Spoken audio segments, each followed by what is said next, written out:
I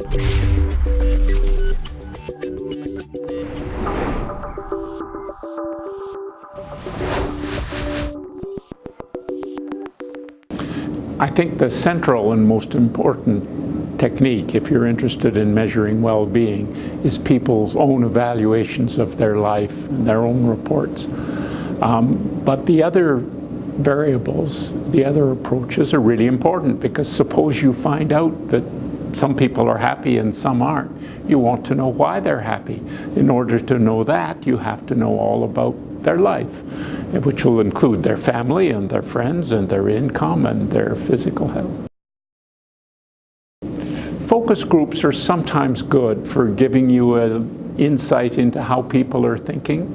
Most of the science of well-being around the world is done with the survey kind of information, and another group is done with experimental, whereby you actually change life in some way for people and then see how it works for them.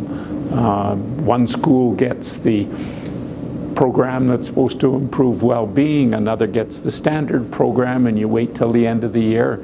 You see how well they do in their exams, but you also see how happy they are.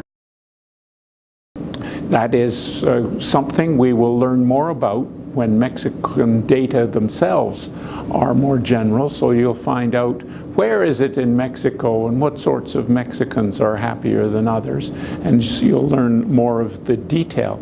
At the moment, it's true for these Gallup World Poll evaluations that Mexico has quite a bit of unexplained happiness.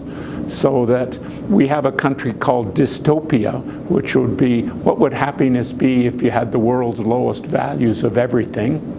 And that's a 2. And then we explain all the rest of happiness by how there are a whole lot of variables, 6 important ones. And then we have a remaining bit of an actual measure of Mexican happiness that isn't explained by this dystopia 2 or the other variables, and that extra bit for Mexico is about 1 out of 10. Now about half of that comes from Mexico sharing with other Latin American countries a bit of a boost, whether it's a boost in life, in the streets, in the families, in the homes, or just the reaction to questionnaires. I think it's something real that's in the societies, and Mexico shares that with a lot of its partners in Latin America, but Mexico's got an extra bit on top of that, so that'll take some unpacking, but it does mean, of course, that Mexico's got a lot of potential to improve these other supports for life that we know are not as good as they are in the other top countries.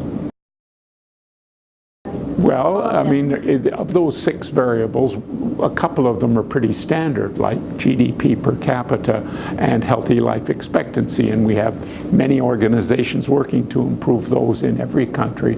But then you move to ones that are more responsive to the kind of research people are talking about at this conference. People like to be able to feel they have freedom in making their key life decisions. People are it's really important that they feel they have people to call on in times of trouble, social support. Honesty is very important, trust, the ability to not have to worry about your back, and to have your wallet returned if it was dropped in the street. That's very important. All of those, those could be higher than they are in every country, but they're lower in Mexico than they are in other top countries.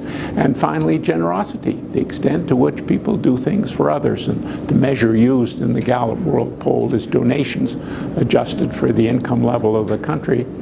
And Mexican levels are not very high in that organized generosity. It may be that the generosity in the streets and in the families and among the neighbors is very high, and that may explain part of that extra Mexican boost. Well, a lot of the examples I gave in my talk related to governments having the nerve to encourage and empower individuals who were running institutions and towns to investigate and develop and implement their own ways of making better lives. I gave examples about elder care facilities where the people there weren't looked after.